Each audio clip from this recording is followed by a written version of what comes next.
안녕하세요. 재미있는 웹툰을 소개하고 추천해드리는 툰슐랭입니다. 최근에 웹툰 캐슬의 외전 2개가 새로 나왔습니다. 바로 구룡 사루카와 하이클래스. 하지만 독자들의 반응이 상당히 안 좋아서 오늘은 이 외전들을 보고 제가 느낀 아쉬운 점들에 대해 정리해봤습니다. 그럼 구독과 좋아요 부탁드리면서 바로 알아보시죠. 첫 번째는 구룡 사루카입니다. 여기 댓글들을 보면 대부분의 독자들은 작화나 대사가 별로라는 반응이 많았는데 저는 개인적으로 이건 작가님이 다르니 어쩔 수 없는 부분이라고 봅니다. 물론 기존의 캐슬 팬들이 정현 작가님이 그리신 원작 느낌의 사루카 외전을 보고 싶어하는 것은 당연한 것이지만 본편인 캐슬도 아직 완결이 안 났기 때문에 외전을 다른 작가님이 맡게 된 것도 이해가 됐고, 그렇기 때문에 그림체나 대사, 분위기가 아예 똑같을 수는 없다고 봅니다. 그래서 저는 그런 어쩔 수 없는 부분보다 스토리에 대한 부분이 좀 더 아쉬웠습니다. 스토리. 독자들이 어떤 작품의 외전을 보고 싶은 이유는 원작에서 매력적인 캐릭터라서 좋아하지만 주인공은 아니기 때문에 자세하게 다루지 못했던 부분들을 보고 싶어서인데, 기존의 캐슬 독자들은 구룡 사루카에서 서진태가 동생인 서진아와 어떤 힘든 고생을 겪고 닭장에 갇히게 됐는지, 김신에게 어떤 은혜를 받았고 목숨까지 걸 정도로 가까워진 경위와 강민성에게 훈련을 받고 이스크라에 입단하게 되는 과정, 그리고 그 과정들 속에서 짧게라도 나오는 반가운 인물들을 보고 싶었을 거라 예상합니다. 물론 외전이라지만 어쨌든 서진태가 주인공인 작품이니 본인만의 스토리를 풀어나가는 것도 중요하죠. 하지만 어쨌든 캐슬의 외전으로 나온 만큼 독자들이 보고 싶은 부분들을 어느 정도 충족시켜주면서 조금 더 디테일하게 스토리를 풀어냈으면 좋았을 텐데 그 부분들을 너무 빨리 스킵해버린 느낌이 있어서 아쉬웠습니다. 서진태가 김신에게 은혜를 받은 것이 나오긴 하지만 그 과정을 너무 스킵해버리니 서진태가 김신을 목숨 바칠 정도로 따르는 것에 대해 고마운 사람이긴 하지만 이렇게까지 할 이유가 있나? 싶은 느낌이 들었고, 지금에야 많이 잊혀졌지만 그래도 캐슬의 일부의 클라이맥스라 볼 수 있는 선진전에서 서진태와 붙었던 코모도와 이스크라에서의 악연도 생각보다 서진태의 성장에 중요한 요소였는데 그냥 한 컷으로 압축해버린 것이 아쉬웠습니다. 류카이는 구룡 사루카에서의 최종 빌런이기 때문에 서진태를 제외하면 제일 중요한 인물이라 볼 수 있습니다. 본편인 캐슬에서 서진태가 류카이를 처리한 것이라 나오기 때문에 류카이가 엄청난 강자라고 예상하는 사람은 거의 없습니다. 물론 이것도 김신이나 아킬라가 나중에 도와주러 올 수도 있으니 더 강할지도 모르는 일이지만, 어찌됐든 이스크라에 있었을 때 코모도보다 약했던 서진태가 류카이를 잡고 한 단계 성장해서 회암시에 도착했을 때쯤에 10강급에 오른 것이라 다들 예상하기 때문에 류카이의 전투력이 엄청날 거라고 기대를 하진 않습니다. 다만 서진태와의 지독한 과거 서사가 있다고 나왔기 때문에 엄청난 빌런미 있는 캐릭터로 나왔으면 했는데 생각보다 너무 흔한 느낌의 미소년 캐릭터로 연출한 게 아쉬웠습니다. 인기 있는 빌런들을 보면 물론 그 역할을 소화하는 배우들이 원래 잘생기긴 했지만 빌런으로서의 악랄함과 주인공에게 위협적이어서 그게 긴장감이 올라가기 때문에 매력이 있는 것이지 그냥 잘생겼다거나 세다고 좋아하는 것이 아니죠. 그래서 저는 차라리 류카이가 마하경 같은 얼굴이었어도 조금 더 포스 있게 등장했으면 좋았을 텐데 하는 아쉬움이 들었습니다. 그래도 저는 구룡 사루카는 원작에서의 분위기를 이어가려는 게 보여서 앞으로 디테일적인 것들을 조금 더 발전시키고 과거의 상을 넣어서 독자들의 니즈를 충족시킨다면 지금보다는 호평을 들을 수 있지 않을까 생각합니다. 제가 정말 실망했던 것은 하이클래스입니다.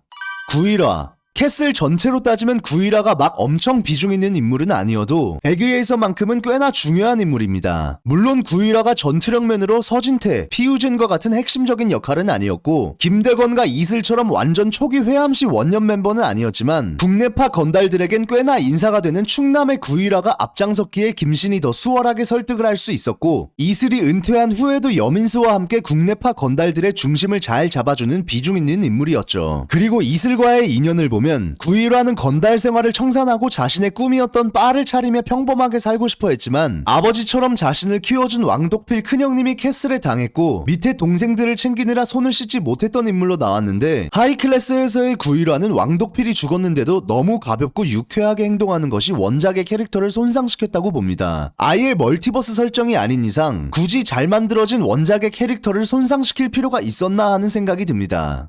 주인공. 캐슬의 외전이라는 것과 별개로 이 웹툰을 봐도 주인공인 왕담의 캐릭터 설정 또한 이상합니다. 왕독필에 대해 감정이 좋지 않아서 부조금을 털 수는 있다고 봐도 그 부조금의 10분의 9 이상을 허무하게 길거리에 뿌린 다음에 이 정도면 충분하다고 말하는데 아무리 낙천적인 사람이어도 지능이 모자란 사람이 아닌 이상 저럴 사람은 없다고 봅니다. 그래서 처음엔 그냥 원래 있던 곳에서의 생활이 너무 싫어서 작게라도 혼자서 새로운 환경에서 시작한다는 것만으로도 좋아하는 것인가라고 봤는데 바로 돈이 없어서 큰일 났다며 후회하는 모습이 나오길래 뭐지 싶었습니다. 그리고 왕담은 어차피 처음부터 돈을 챙겨 새로운 곳에서의 정착금으로 쓸 생각으로 부조금을 훔친 것일 텐데 갑자기 구이라에게 그 돈을 갚아야 되기 때문에 전교 1등이 되기로 한다는 전개도 도저히 납득이 안 갔습니다. 만약 돈을 허공에 날리지 않았어도 바로 갚을 생각은 없었을 텐데 갑자기 빚쟁이에 시달리는 사람처럼 광적으로 학교 1등이 되는 것에 집착을 하는 설정이 상당히 부실하다고 봅니다. 주인공이 낯설고 어려운 환경에서 전교 1등이 돼야 되는 좌충우돌 우당탕탕 스토리를 위해 억지스럽게 초기 설정을 잡으면서 캐릭터성과 개연성이 박살이 난 게 아닌가 싶습니다.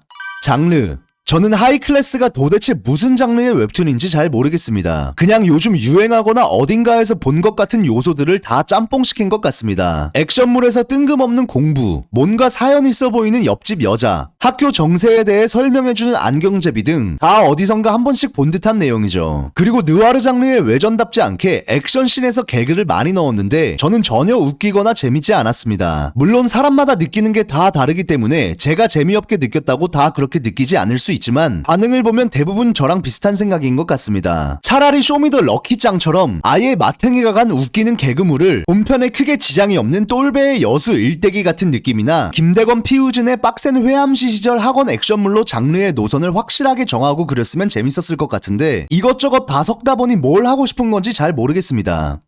의도 제 추측으로는 하이클래스로 캐슬 세계관의 새로운 독자층을 확보하려 한 것 같습니다. 캐슬은 이미 확고한 팬층이 있지만 다른 인기 웹툰들에 비하면 전체적인 팬층이 적은 느낌이 있습니다. 물론 이런 통계가 무조건적이라 볼 순 없지만 느와르라는 장르의 특성 때문에 대부분의 독자들이 남성층이고 내용도 마냥 쉽진 않아서 그런지 독자층이 한정적입니다. 다만 탄탄하고 긴장감 있는 스토리, 입체적이고 매력적인 여러 등장인물들과 퀄리티 높은 액션씬과 맛깔나는 대사로 한번 캐슬에 빠진 마니아층의 지지는 확실하죠. 이렇게 마니아층이 확고한 대신 라이트 팬이 상대적으로 적은 것을 학원물 베이스의 유쾌한 느낌의 액션과 개그도 넣은 하이클래스로 새롭고 다양한 연령층의 독자들을 유입시키려는 시도를 했다고 봅니다. 하지만 저는 대육볶음이나 두루치기 개그를 보고 빵 터질 만한 연령층은 초등학교 저학년 정도라고 보는데 그들을 유입시켜도 본편인 캐슬의 내용을 제대로 이해하고 흥미를 느끼지 못해서 흡수가 안 될 확률이 높고 그렇다고 기존의 캐슬 독자들이 좋아할 만한 내용도 아니라서 도대체 누구를 타겟층으로 삼았는지 모르겠습니다. 음식으로 예를 들면 어차피 선호하지 않는 층이 확실한 음식에 본연의 맛을 헤쳐가면서 이도저도 아닌 것들을 추가해도 안 좋아할 사람들은 어차피 안 좋아하고 기존의 마니아층들 또한 본연의 맛이 없어져서 싫어할 텐데 두 마리 토끼를 다 잡으려다 실패한 것이라고 봅니다. 결론 제가 정말 좋아하는 웹툰 캐슬의 첫 외전들이 둘 다 반응이 안 좋은 게 안타깝습니다. 어찌됐든 캐슬이라는 원작이 인기가 있기에 나온 외전들인데 기존 캐슬 독자들의 니즈나 성향을 너무 고려하지 않고 만든 게 가장 큰 패착이지 않나 싶습니다. 악질적인 비난이나 조롱은 저도 정말 싫어하지만 어쨌든 네이버 웹툰의 공식 연재를 시작한 작품이면 독자들에게 평가를 당할 수밖에 없는데 캐슬 외전이라는 것을 제외하고 보면 괜찮다. 뇌를 빼고 보면 재밌다. 이런 거는 말이 안 된다고 봅니다. 버젓이 캐슬 외전으로 나온 건데 그걸 왜 제외하고 평가해야 되며 애초에 뇌를 왜 빼고 봐야 되는지도 모르겠습니다. 마치 흑백 요리사 같은 경연 프로에 나왔는데 요리사라는 것을 제외하고 보면 괜찮다. 혀를 빼고 먹으면 맛있다와 같은 말로밖에 안 느껴집니다. 만약에 앞으로 정현님이 맞지 않는 다른 캐슬 외전들이 나오게 된다면 원작이 인기 있는 이유들이 뭔지 독자들의 성향이나 코드가 어떤지를 조금 더 잘 파악하고 만들면 조금 더 낫지 않을까 생각합니다. 이상 툰슐랭이었습니다. 감사합니다.